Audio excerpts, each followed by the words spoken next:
Miss world दुनिया का सबसे बड़ा ब्यूटी पेजेंट है। हालांकि यह कई बार विवादों में रहा है। जब 1996 में भारत के बेंगलुरु में इसका आयोजन हुआ था तो पूरे कर्नाटक में आंदोलन शुरू हो गए थे। वहीं 1970 में ब्रिटेन में चल रहे इवेंट के दौरान 60 महिलाओं ने हॉल में सड़े आटे के गोले बरसाए थे। भारत 27 साल बाद मिस वर्ल्ड की मेजबानी कर रहा है। मिस वर्ल्ड 2023 का फिनाले मुंबई के जियो वर्ल्ड कन्वेंशन सेंटर में हुआ। इसमें फेमना मिस इंडिया 2022 की विनर सिनी शेट्टी ने भारत को रिप्रेजेंट किया, लेकिन मिस वर्ल्ड 2023 का खिताब मिस चेक रिपब्लिक क्रिस्टीना पिजकोवा ने जीत लिया। भारत की सिनी शेट्टी टॉप 8 तक पहुंची थी। इस इवेंट में 112 देशों की कंटेस्टेंट्स ने हिस्सा लिया था। नमस्कार दोस्तों, आपका स्वागत है हमारे चैनल ग्लोबल थॉट में। एक बार फिर ग्लोबल थॉट में आज की स्टोरी मिस वर्ल्ड प्रतियोगिता की। तो देर किस बात की, कीजिए हमारे चैनल को लाइक और सब्सक्राइब और जानिए दुनिया के सबसे बड़े ब्यूटी पेजेंट्स की कहानी को। दोस्तों, सेकेंड वर्ल्ड वॉर के कुछ सालों के बाद ब्रिटिश सरकार द्वारा ब्रिटेन महोत्सव कार्यक्रम आयोजित किया जाता था। इस कार्यक्रम के आयोजन की जिम्मेदारी लंदन की कंपनी मक्का लिमिटेड के पास थी। इस कंपनी के पब्लिसिटी डायरेक्टर इरिक मॉर्ले ज्यादा से ज्यादा भीड़ जमा करना चाहते थे। इसके लिए उन्होंने इंटरनेशनल ब्यूटी कॉन्टेस्ट कराने का फैसला लिया। अमेरिकन पब्लिक ब्रॉडकास्टिंग सर्विस के मुताबिक 1951 में पहली बार मिस वर्ल्ड पेजेंट का आयोजन हुआ था। इस प्रतियोगिता की मेजबानी ब्रिटेन ने की थी। इरिक मोरले चाहते थे कि इस प्रतियोगिता में हिस्सा लेने वाली मॉडल के लिए ड्रेस कोड बिकिनी होना चाहिए। ड्रेस कोड बिकिनी होने पर आयरलैंड और स्पेन ने इस कार्यक्रम में हिस्सा नहीं लेने की धमकी दी। इसके बाद वन पीस बेदिंग सूट पहनने की बात तय हुई। 1951 में इस कार्यक्रम को देखने के लिए लोगों की भारी भीड़ जुटी। इसके बाद हर साल इस कार्यक्रम को कराने का फैसला लिया गया। टीवी की शुरुआत होने के बाद इस कार्यक्रम की लोकप्रियता और ज्यादा बढ़ गई। दोस्तों, आइए अब हम बताते हैं आपको कि इस मिस वर्ल्ड से जुड़े कुछ मजेदार बातें। जब भारत को मिस वर्ल्ड की मेजबानी मिली थी तब कर्नाटक में आंदोलन शुरू हो गए थे।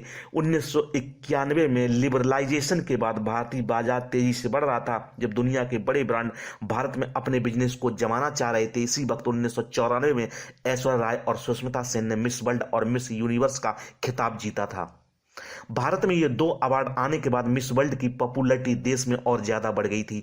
1996 में पहली बार मिस वर्ल्ड की मेजबानी करने का मौका भारत को मिला। इस कार्यक्रम का आयोजन बेंगलुरु में किया गया था।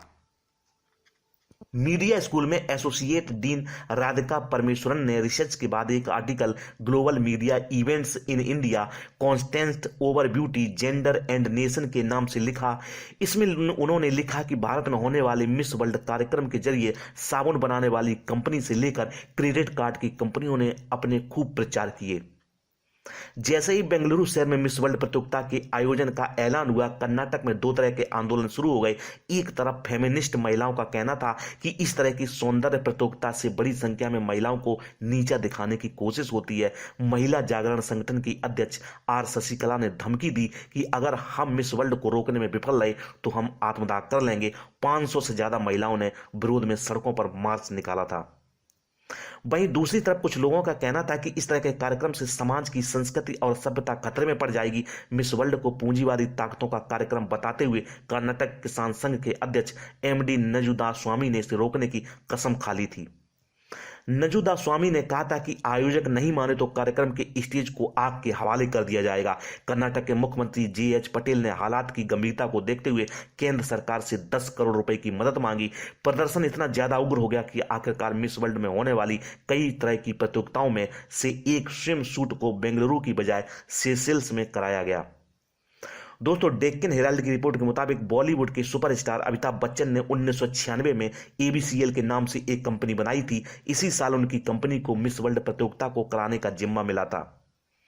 दोस्तों, बिग बी अगले 4 साल में इस कंपनी का रेवेन्यू 1000 करोड़ तक पहुंचाना चाहते थे। उन्हें लगा था कि मिस वर्ल्ड जैसे कार्यक्रम के आयोजन से उन्हें अच्छा खासा मुनाफा होगा, लेकिन ऐसा हुआ नहीं। मिस वर्ल्ड के आयोजन के बाद बच्चन 70 करोड़ रुपए के कर्ज में फंस गए। हालात ये हो गए कि बिग बी अपना बकाया भी नहीं चुका पाए। बैंक ने पैसा वसूली के लिए उनको नोटिस भेज दिया, जिसके बाद बैंक का कर्ज तोड़ने के लिए अमिताभ बच्चन को जू में अपना बंगला गिरवी रखना पड़ा था। कंपनी के खिलाफ कई केस कोर्ट में पहुंच गए और बिग बी को मुकदमों का सामना करना पड़ा।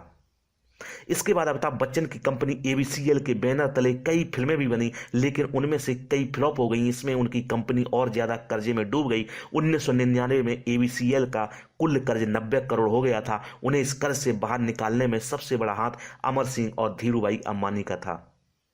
दोस्तों, द गार्जियन की एक रिपोर्ट में लिखा गया था कि 1970 में महिलाओं के समूह ने चले मिस वर्ल्ड कंपटीशन में सड़े आटे के गोले फेंके थे। यह घटना तब हुई थी जब 20 नवंबर 1970 को ब्रिटेन के रॉयल अल्बर्ट हॉल में यह इवेंट चल रहा था। तभी महिला मुक्ति आंदोलन की 60 महिलाएं इस इवेंट में पहुंची और ऑर्गेनाइजर्स पर सड़े हुए आटे के गोले फेंकने लगी। इस हमले से वहां मौजूद सभी लोग सहम गए थे। इस साल पहली बार किसी अश्वेत को मिस वर्ल्ड का ताज मिला था। यह खिताब कैरेबियन देश की रहने वाली जेनिफर हॉस्टन ने अपने नाम किया था। दोस्तों, अमेरिकन एक्ट्रेस और टीवी होस्ट मार्जोरी बालेस ने 1973 में मिस वर्ल्ड का खिताब जीता था। यह ताज जीतने वाली भी पहली अमेरिकन महिला थी। हालांकि 104 दिन बाद यानी 8 मार्च 1974 को उनसे यह खिताब छीन लिया गया था। दरअसल कुछ पुरुषों के साथ उनकी अजीब हरकतें सामने आ गई थी। उस वक्त एक फुटबॉलर के साथ मार्जोरी के किसिंग सीन भी अखबार में छपे थे। इन घटनाओं के बाद ही मिस वर्ल्ड के आयोजकों ने उनसे यह ताज वापस ले लिया था। यह पहला और आखिरी मौका था जब किसी विनर से खिताब वापस लिया गया था। दोस्तों, जर्मनी की गैब्रिएला ब्रम 1980 में मिस वर्ल्ड विनर रही थी, लेकिन जीत के 18 घंटे बाद उन्होंने यह लौटा दिया। ताज लौटाने की वजह ग्रेबिएला ने यह बताई थी कि उनके बॉयफ्रेंड को यह सब पसंद नहीं। हालांकि कुछ समय बाद मीडिया रिपोर्ट्स का दावा था कि एक मैगजीन में उनकी न्यूड तस्वीरें छप गई थी। ऐसे में उन पर ताज वापस करने का दबाव बनाया गया था। दोस्तों, भारत ने अभी तक 6 बार मिस वर्ल्ड का खिताब अपने नाम किया है, या यूं कहें कि 6 भारतीय सुंदरियों ने यह खिताब जीता है अब तक, जिसमें 17 नवंबर 1966 को भारत की रीता फारिया ने 21 साल की उम्र में मिस वर्ल्ड का खिताब जीता था। मिस वर्ल्ड बनने वाली वे पहली भारतीय और एशियाई महिला थीं। वे पहली ऐसी मिस वर्ल्ड रहीं जो पेशे से डॉक्टर यानी फिजिशियन भी थीं। मॉडलिंग की ऊंचाइयों को छूने के बाद रीता ने मेडिकल फील्ड में अपना करियर बनाया। अब रीता गुमनामी की जिंदगी जी रही हैं। ऐश्वर्या राय ने 1994 में मिस वर्ल्ड का खिताब अपने नाम किया था। उस वक्त वे 21 साल की थी। मॉडलिंग में करियर आजमाने के बाद ऐश्वर्या ने फिल्म इंडस्ट्री में कदम रखा था। सिर्फ हिंदी नहीं, ऐश्वर्या ने तमिल, तेलुगु, बंगाली और हॉलीवुड फिल्मों में भी काफी नाम कमाया है। 1997 में 24 साल की डायना हैडन ने मिस वर्ल्ड का ताज जीता था। इसी साल उन्होंने फेमना मिस इंडिया का खिताब अपने नाम किया था। मॉडलिंग में नाम कमाने के बाद उन्होंने फिल्मी दुनिया में कदम रखा था। हालांकि उनका फिल्मी करियर कुछ खास नहीं रहा। 2008 में रियलिटी शो बिग बॉस 2 में उनकी वाइल्ड कार्ड एंट्री हुई थी। फिलहाल 50 साल की डायना लाइमलाइट से दूर हैं। युक्ता मुखी ने 1999 में मिस वर्ल्ड का ताज जीता था। इस वक्त वे महज 22 साल की थी। इसी साल उन्होंने फेमना मिस इंडिया वर्ल्ड का ताज भी पहना था। इसके बाद उन्होंने फिल्मी दुनिया का रुख किया था, लेकिन इस फील्ड में भी ज्यादा सफल नहीं रही। 2008 में शादी कर उन्होंने एक्टिंग से दूरी बना ली थी। अभी युक्ता दिल्ली में एक रेस्टोरेंट चलाती हैं। दोस्तों, वहीं 2000 में प्रियंका चोपड़ा ने 18 साल की उम्र में मिस वर्ल्ड का ताज पहना था। मिस वर्ल्ड जीतने के बाद उनको लगातार बॉलीवुड फिल्मों के ऑफर मिलने लगे थे।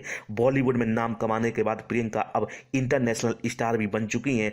आने वाले दिनों में उनकी Hollywood film heads of state release होने वाली है। और 20 साल की मानुषी छिल्लर ने 2017 में मिस वर्ल्ड का खिताब अपने नाम किया था। 17 साल बाद यह खिताब भारत के हिस्से आया था। मॉडलिंग की दुनिया में नाम कमाने के बाद मानुषी ने एक्टिंग की दुनिया में एंट्री ली। आने वाले दिनों में उन्हें अक्षय कुमार और टाइगर श्रॉफ के अपोजिट फिल्म बड़े मियाँ छोटे मियाँ में देखा जाएगा। आज की स्टोरी आपको कैसी लगी कमेंट बॉक्स में कमेंट करके जरूर बताएं, और अगर हमारे द्वारा दी गई स्टोरी आपको अच्छी लगती है तो मेरे चैनल को लाइक शेयर और सब्सक्राइब करना ना भूलें। धन्यवाद।